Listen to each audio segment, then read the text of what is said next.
오늘은 성전 예배의 회복에 대해서 말씀을 전하겠습니다. 성전 예배의 회복.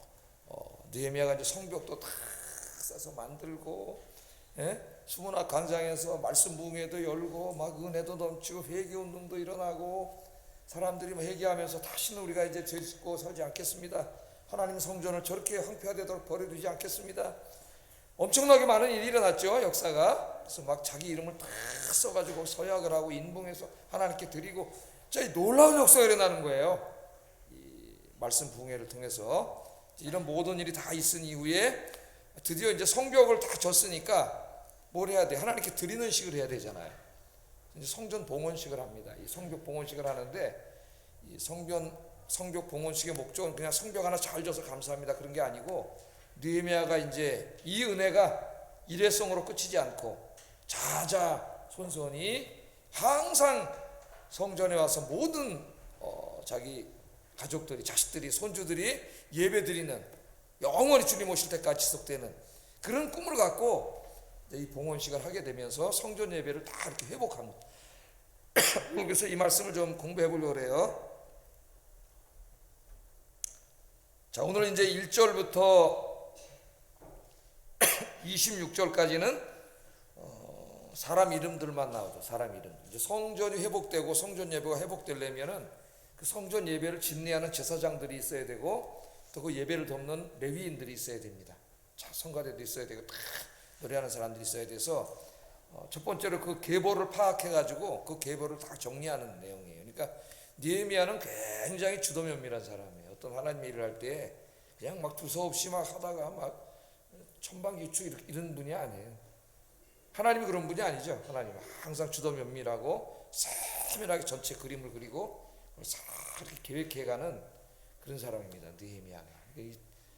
교회 지도자도 그렇고 또 우리나라의 지도자도 그렇고, 지도자는 그런 사람이 돼야 되겠죠.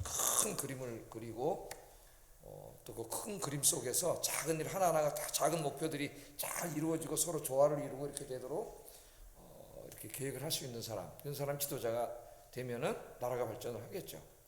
어떤 조직도 발전을 하고. 자, 그래서 26절까지는 이제 이 성전 예배가 영원히 지속되게 할 수 있는 그 제사장과 레위인들의 계보를 파악하는 것입니다. 지금 다 뿔뿔이 흩어져서 어디 갔다 그랬어요? 자기 고향으로 돌아가서 농사 짓고 살고 있잖아요. 지금 이제 영국이 그렇게 됐다 그랬죠. 교회는 다 없어지고, 런던의 기독교 인구가 뭐 1%밖에 안 된다 그래요. 교회가 술집이 됐거나, 얼마 전만 해도 교회였는데 술집이거나, 무슬림들의 예배 처소가 되거나, 지금 이런 지경이 돼버렸으니까 잠깐에 그렇게 되는 거죠. 잠시 잠깐. 한 반세기 전만 해도 영국은 거룩한 나라였는데 순식간에 무너져버려요. 순식간에. 네. 자, 그렇게 되지 않기 위해서 느헤미야가 이렇게 예배를 하는 운동을 한 것처럼 여러분들도 오늘 이 시간이 여러분의 예배를 회복하는 시간이 되기를 주의 이름으로 축복합니다. 자, 그래서 이제 1절에서 26절까지는 단회적인 게 되면 안 되겠죠. 한 번 하고 말면 안 되잖아요. 지속돼야지 이게. 그래서 이제 다 그 제사장과 레위인들의 명단을 파악하는 내용이 나와요. 느헤미야가 이제 스룹바벨과 예수와 시대니까 자기 때부터 한 100년 전, 처음으로 이제 바벨론에게 끌려가서 70년 살다가 하나님의 은혜로 고국으로 성전 지으러 다 돌아왔을 때, 느헤미야 때로부터 거의 한 100년 전 이야기입니다. 그때 돌아왔던 사람들 중에서 레위인과 제사장 계보를 100년 동안 다 파악을 한 거예요. 파악을 했다는 것은 누군가 기록해놨다는 것이죠. 그죠? 기록이 중요하다 그랬어요. 기록. 우리도 당회를 오늘 하면은 당회에서 서기가 회의 내용을 기록하죠. 기록하지 않으면 잊어먹습니다. 인간의 기억은 한계가 있고, 한 달 지나면 A라는 사람은 이렇게 결정했다, B라는 사람은 이렇게 결정했다, 쌈밖에 안 나요. 그럼 뭘 읽어야 돼요? 회의록을 보면 알죠. 회의록. 기록을 해야 돼요. 이 기록이 굉장히 중요한 거예요. 인간의 역사는 기록하면서 시작된 거죠. 그 전에 인간이 언제부터 살았는지 모르지만 기록의 역사는 그렇게 오래되지 않습니다. 인간의 기록의 역사가. 그래서 이걸 다 누군가 기록해놨기 때문에 그것들을 찾아서 이제 다 그 정리를 해. 누가 어디 사는지는 알아야 데려올 거 아니에요. 이미 떠나 있어도. 그래서 다 정리를 한 게 26절까지 내용이에요. 자, 이 이제 성전 예배를 회복하려고 이렇게 이제 느헤미야가 만반의 준비를 하나하나 이제 해나가고 있는 겁니다. 이 사람이. 자, 이스라엘이 왜 망했어요, 여러분? 왜 이 모양 이 꼴이 됐습니까, 오늘날? 하나님의 선민이고 하나님의 복을 받아서 가나안 땅에, 그 축복의 땅에 들어가서 젖과 꿀이 흐르는 땅에서 잘 살고 복받고 살아야 될 그 민족인데 왜 이 모양이 됐죠? 다 망하고. 하나님 떠났기 때문에 망한 거예요. 그럼 명심하세요. 여러분의 삶이 하나님 떠나면 망합니다. 하나님으로부터 멀어지면 망해요. 네? 여러분의 신앙이 무너지면 여러분의 모든 게 망하는 거예요. 참으로 두려운 거예요. 자, 이게 다 이제 하나님 떠났기 때문에 이렇게 망하게 된 겁니다. 성전 예배가 다 무너져 버렸죠. 원래 예배하는 민족으로 하나님이 택했는데 성전이 무너지니까 뭐 제사장 레위인이 다 떠났는데 뭘 하겠어요. 성전 예배가 다 무너져 버린 거예요. 예배가 중단되면 하나님 떠나고, 하나님 떠난 그곳에 무슨 소망이 있겠습니까, 여러분? 소망이 없는 거예요. 예배가 무너지면 소망이 없는 거예요. 자, 그럼 오늘 이제 본문에는 성전 예배가 무너진 여러 가지 이제 이유가 있겠죠. 제일 중요한 거는 하나님을 사랑하는 그들의 마음이 이제 없어진 거죠. 그런데 여기 이제 더 구체적이고 실제적인 이야기들을 합니다. 첫째는 성전 예배가 무너진 건 성전 시스템이 무너졌기 때문이에요. 첫째, 왜냐하면 성전세를 내지 않았어요. 돈이 아까우니까 성전세를 안 내서 이제 느헤미야가 성전세를 다시 회복했다 그랬죠. 원래 성전세는 얼마 내는 거예요? 2분의 1세겔 내도록 율법에 정해져 있는데 그걸 안 냈습니다. 아까워서. 365일 동안 아침 저녁으로 제사를 그 많은 사람이 드리려면 엄청나게 많은 비용이 있어야 되는데 그걸 안 내니까 할 수가 없는 거죠. 그래서 이제 경제가 어렵기 때문에 2분의 1세겔은 못하고 3분의 1세겔로 결정을 했다 그랬죠. 기억나세요, 안 나세요? 3분의 1세겔이고 한 50만 원 정도 지금으로 말하면 이렇게 이제 1년에, 여러분은 성전세 우리 1년에 10,000원 내는데 10,000원 내는데 50만 원 정도 이렇게 이 사람들이 내게 다 했어요. 성전세를 내지 않았기 때문에 성전을 유지하고 관리할 비용이 없어서 문 닫은 겁니다. 사실은 영국이 지금 그렇게 안 되고 있거든요. 그다음 두 번째, 11조와 감사예물을 내지 않았기 때문에 제사장들과 레위인들이 생계를 유지할 수가 없었어요. 11조와 첫 열매 감사예물은 생업의 터전을 주지 않은 제사장과 레위인에게 주라고 한 건데, 지난주에 그것도 배웠죠. 직접 주는 게 아니라 그랬어요. 직접 주면은 내가 제사장과 레위인에게 월급 준다 그래가지고 교만해져가지고 그 사람 이상한 사람이 돼요. 하나님께 드리는 거고, 여러분들은 하나님께 드리는 거고, 하나님이 그걸 받아서 하나님이 월급을 주는 거예요. 그 목사 지금 똑같은 원리가 적용되는. 그래서 하나님께 드리는 거예요, 여러분들. 근데 하나님이 주시는 거예요. 아, 내가 주는데? 하나님의 말씀을 우습게 하는 사람이죠. 하나님이 주시는 거예요. 근데 그걸 하지 않으니까 살 수가 없어가지고 제사장과 레위인들이 버티다가 이제는 먹고 살아야 되니까 다 고향으로 돌아가서 뭐 한다 그랬어요? 농사 짓고 살았다 그랬죠. 그 다 무너진 거예요. 그래서 이제 우리 이미 공부한 것처럼 느헤미야 10장에서 성전세를 내기로 결의를 다 하고, 또 11조 드리고 곡식과 가축의 첫 열매를 우리가 드리겠습니다. 다시는 하나님의 성전이 이렇게 황폐화되도록 하지 않겠습니다 다짐했잖아요. 그리고 어떻게 해서 이름 다 써서 서명했죠. 다시는 그렇게 하지 않겠다고. 그렇게 하라 그랬는데 여러분도 하셨나요? 집에 가셔서 말씀을 일로 듣고 일로 흘리고 그러면 안 되겠죠. 하나님 말씀인데 하나님이 저를 통해서 말씀하실 때는 여러분 들으라고 말씀하신 거죠. 들려줄 때는 실천하라고 하신 거예요. 실천하지 않으면 아무 소용없습니다. 실천을 해야죠. 자, 이렇게 이제 모든 준비를 다 느헤미야가 하는 걸 보고 우리가 이제 성도로서, 교회를 섬기는 성도로서 이 교회와 예배를 우리가 어떻게 섬겨야 되는가를 이 말씀이 그대로 보여주잖아요. 그대로 하라는 거예요. 그대로. 그래야만 하나님의 교회가 강건하게 서 있을 수가 있고, 하나님 앞에 예배하고 교육하고 복음 전하고 이런 일을 감당할 수가 있는 거죠. 그러니까 이 일은 누가 감당해야 돼요? 여러분들이. 그래서 여러분에게 직장도 주시고 성업의 터전도 주시고 다 하나님 주신 거예요. 여러분 혼자 먹고 살라고 준 게 아니에요. 하나님 모르는 사람은 돈 버는 목적이 뭡니까? 돈 벌어서 직장 갖는 목적이 돈 벌어서 자기 먹고 살고, 또 어느 정도 여가도 하고, 또 직장을 통해서 자기 뭐 자아 실현도 하고, 뭐 이 정도죠. 예? 그러나 하나님 믿는 사람도 거기서 끝나면은 하나님 믿는 사람이 아니죠.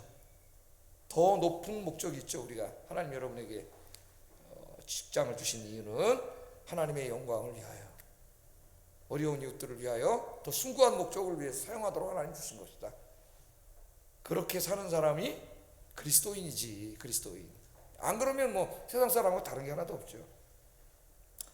자, 그래서 하나님이 우리에게 주신 것들이 많은데, 하여튼 여러분들 기도하시면서 그것들 하나님 영광을 위해 쓸 수 있기를 주의 이름으로 축복합니다. 잘 오늘부터 생각을 해보셔야 돼요. 오늘 느헤미야가 그걸 우리에게 가르쳐주는 말씀이에요. 그 탤런트 중에 좋을릴까봐 제가 이제 탤런트 중에 김수미라고 하는 할머니가 있어요. 아시잖아요. 욕을 얼마나 잘하는지. 하여튼 새를 입에다 달고 사는 분인데 악이 없는 욕이라.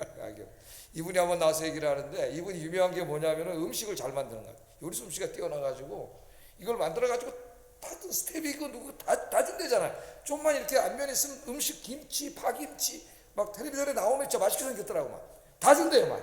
예? 자기가 언제부터 이렇게, 그 제목이 별명이 마더 테레사래. 마더 테레사. 다 나눠줘가지고 교회 댕기죠 그분이? 교회 댕기는 걸로 알고 있어요.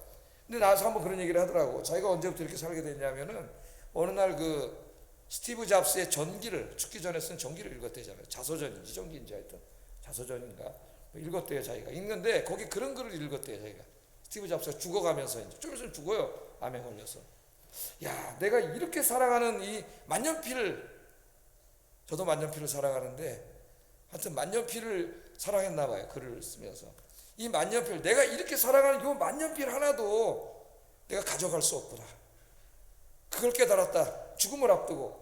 그 부자인데, 어마어마한 부자, 애들 말로 어마무시한 부자인데 수천억 원이 있는데, 그지?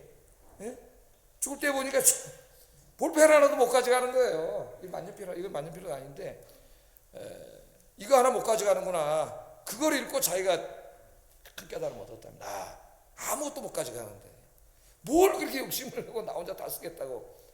그걸 가지고 만년필 하나도 못 가져가는데 뭘 가져갈 수 있습니까 여러분? 아무것도 못 가져가죠. 하얀 수위 있고 꽁꽁 묶여가지고, 왜 이렇게 또 꽁꽁 묶는지 저희 부모님들 가실 때 보니까 그걸 해서 꽁꽁 묶어가지고 화구에 들어가서 1시간 30분 후면은 하얀 재로 나와. 아무것도 없어요. 그 뭘 그렇게 욕심을 내고 나 혼자 다 깎겠다고 막 아기다툼하고 싸우고. 어리석은 삶이죠. 하나님 주신 것도 오늘부터 여러분 뭐 이렇게 작을 수도 있고 클 수도 있고 여유가 있는 분도 있고 좀 어려운 분도 있고 있는데, 한번 오늘 인생을 정리해 보셔야 됩니다. 자, 돌아보면서 하나님 그렇게 말씀하셨잖아요. 하나님 기뻐하시는 일에 드릴 수 있는 여러분 되기를 주의 이름으로 축복합니다. 여러분의 그런 작은 헌신을 통해서 이 교회도 또 많이 깨끗해졌잖아요. 그죠? 주방도 그렇고 또 화장실도. 화장실 좋아졌어요? 안 좋아졌어요? 예, 우리 애들이 다 좋아졌다. 깨끗해지고, 또 이렇게 헌신을, 우리 안수집사님들 헌신을 통해서 이 하늘을 보면 제가 이렇게 좀 한숨이 나왔었는데 지저분하고 다 이거 올라가셔가지고 저거 다 이쁘게 달아가지고 전 교육부서까지 다 바꾸고 이런 헌신도 하시고, 그러니까 교회가 그래도 많이 깨끗해졌어요. 할렐루야. 누군가는 드려야 하고 누군가는 헌신해야 그렇게 되는 겁니다. 아무도 관심 갖지 않으면 이게 무너지는 거예요. 이게 똑같이. 다시는 하나님의 하나님의 성전을, 물론 그때는 예루살렘 성이었지만은 다시는 그렇게 두지 않겠습니다. 소명까지 한 그 다짐과 신앙이 우리들에게 있기를 주의 이름으로 축복합니다. 자, 그래서 이제 계보를 다 파악한 이후에 느헤미야가 이제 드디어 성전 봉헌식을 해요. 그들을 불러와야 되잖아. 불러오기 위해서 계보를 먼저 파악한 거예요. 26절까지. 그래서 이제 다 불러와서 봉헌식을 드리는데, 각처에서 이제 제사장과 레위인들이 돌아왔다고 얘기합니다. 각처에서. 27절 30절 예루살렘 성벽을 봉헌하게 되니 각처에서 레위 사람들을 찾아, 이런 걸 잘 봐야 돼요. 성경 읽을 때 찾아온 거예요. 가서 따로 농사 짓고 사는 사람들을 찾아 예루살렘으로 데려다가 감사하며 노래하며 재금을 치며 비파와 수금을 타며 즐거이 봉헌식을 행하려 하매 이에 노래하는 자들이 예루살렘 사방들과 느도바 사람의 마을에서 모여들고 또 백길갈과 게바와 아스마윗 들에서 모여들었으니 이 노래하는 자들은 자기들을 위하여 예루살렘 사방의 마을을 이루었습니다. 제사장들과 레위 사람들이 몸을 정결하게 하고 또 백성과 성문과 성벽을 정결하게 했다. 성전에 다 떠나서 없었는데, 예? 거미줄 치고 있었는데 성전에도 이제 그 옛날에 은혜 넘칠 때 있던 분들이 레위인들과 다 돌아온 거죠. 제사장들이. 그래서 이제 이들이 준비를 하는 두 가지를 준비합니다. 첫째는 찬양의 제사를 준비해. 찬양의 제사. 악기를 다루는 사람은 다윗이 몇 명 만들었어요? 4,000명. 4,000명의 성가대가 있었어요. 다윗 때는 360일 아침 저녁으로 악기를 다루는 분들이 그 예배를 돕기 위해서 찬양을 했다고. 이스라엘은 360일 동안 예배가 중지된 날이 없었어요. 그렇게 예배를 드리는데 이 찬양의 제사를 준비를 합니다. 찬양. 자, 하나님께서는 우리의 찬양의 제사를 가장 기뻐하신다 그랬어요. 찬양의 제사를. 그래서 찬양의 제사를 다 준비해. 두 번째는 성전 정결 의식을 했습니다. 성전 정결 의식. 자, 성전은 누가 계시는 곳이에요?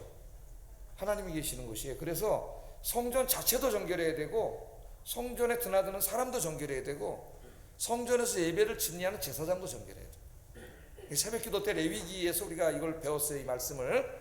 그래서 제사장도 성전에 들어가기 위해서는 자기를 위한 번제를 드리고 자기를 정결하게 됩니다. 제사장도 죄를 져요. 예? 성전에 들어오는 모든 성전 예배 들어온 사람은 번제를 드림으로써 하나님 앞에 속죄 제사를 드려야 됐죠. 그래야만 들어와서 예배할 수 있어요. 하나님 앞에 죄인은 설 수 없습니다. 우리는 번제는 안 드리지만 회개의 번제를 드린다 제가 그랬죠. 교회 오기 전에 회개하셔야 돼요. 죄를. 이 거룩하신 성전에 하나님 계신 성전에 들어오려면 회개하고 들어와야 돼요.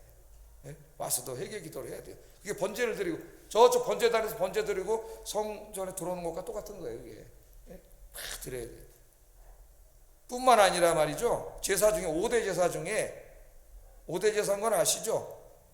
레위기 강해를 집에 가서 잘 들으세요. 혼자 공부하면서. 5대 제사가 있는데 그 중에 화목제라고 있어요. 화목제.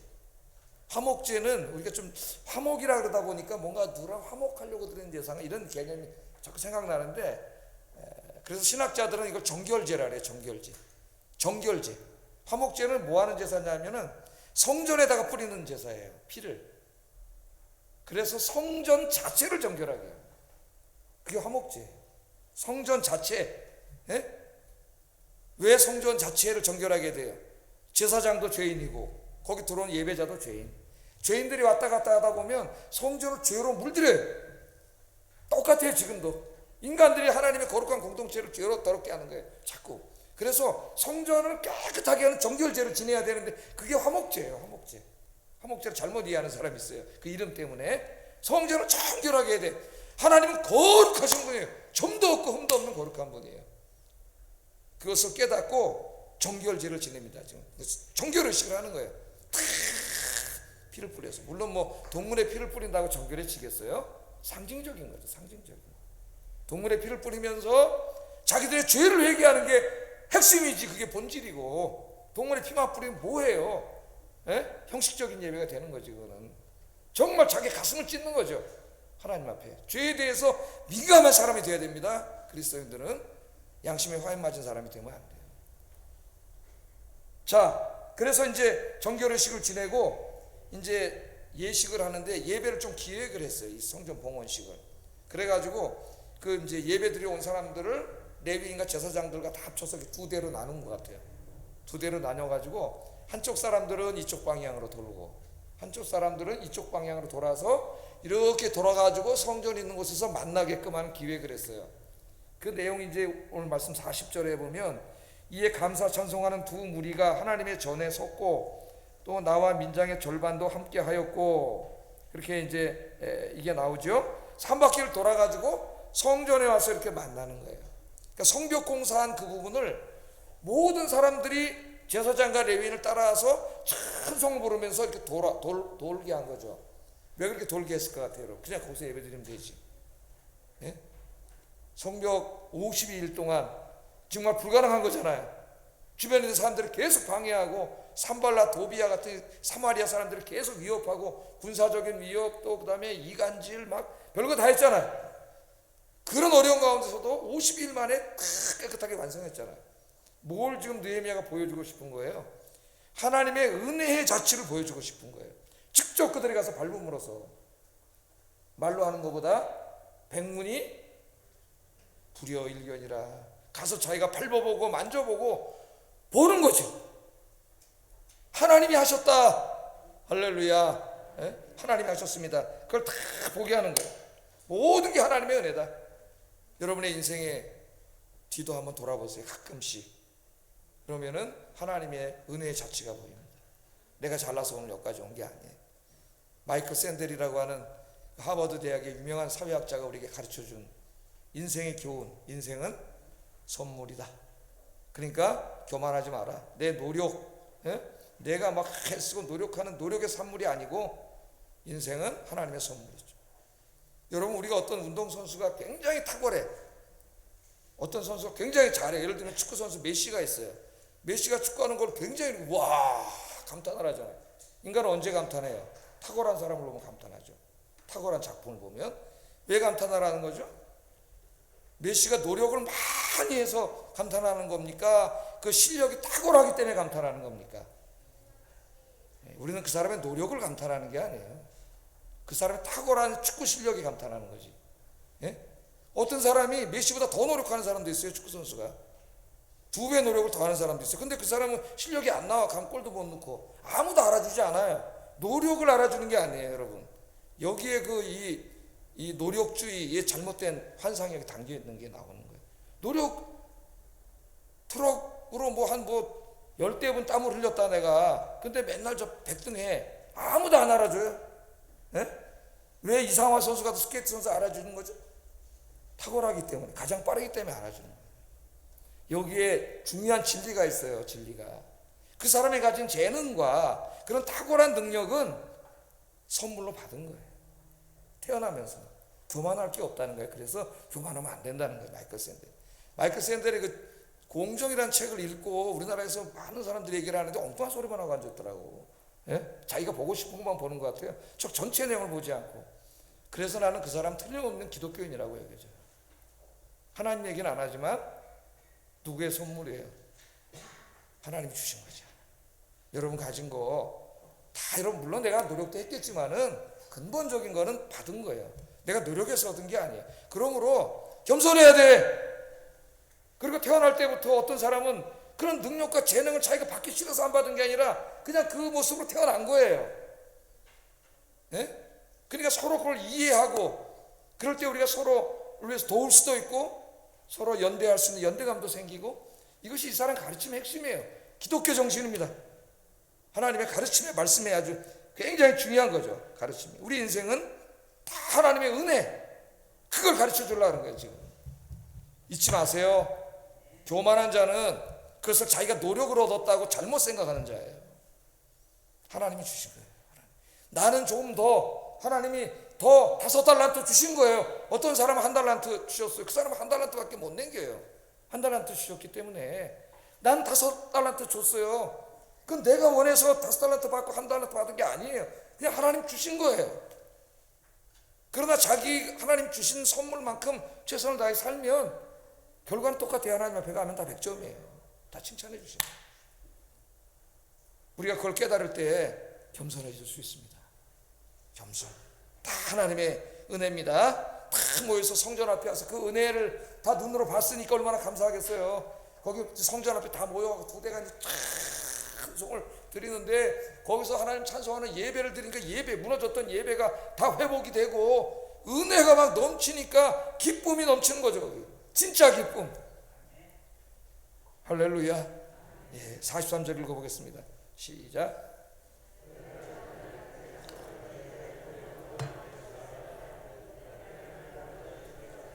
부녀와 어린아이도 즐거워하였으므로 예루살렘에 즐거워하는 소리가 멀리 들렸더라.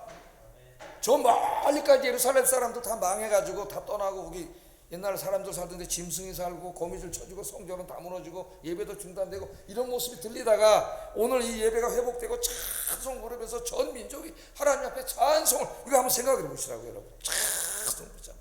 어떤 인기 가수가 공연을 하면은 그 공연장을 가득 채워가지고 그 무슨 또 형광 이런 거 하나 들고 거기서 다 이제 떼창을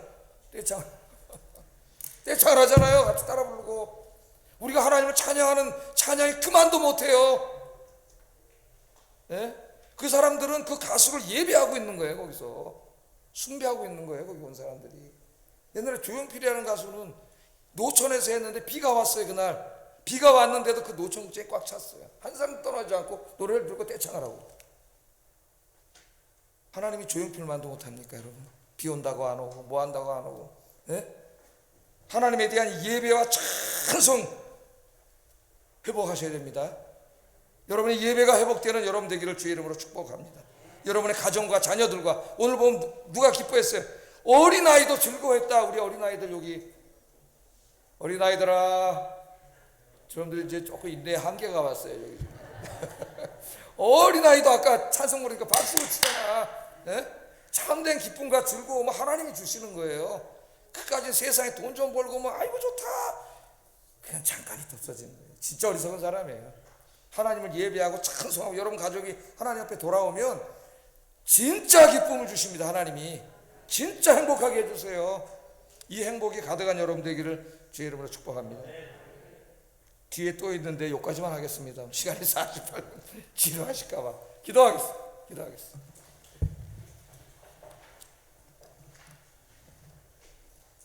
나의 삶에 예배의 삶이 회복되게 하소서. 무너진 모든 예배의 재단을 다시 쌓게 하소서. 우리 교회를 하나님을 예배하며 하나님을 기쁘시게 하는 교회로 만드는 일에 헌신하게 하소서. 우리 교회와 모든 성도들의 가정에 하나님이 주시는 기쁨과 행복이 가득하게 하소서. 기도하겠습니다.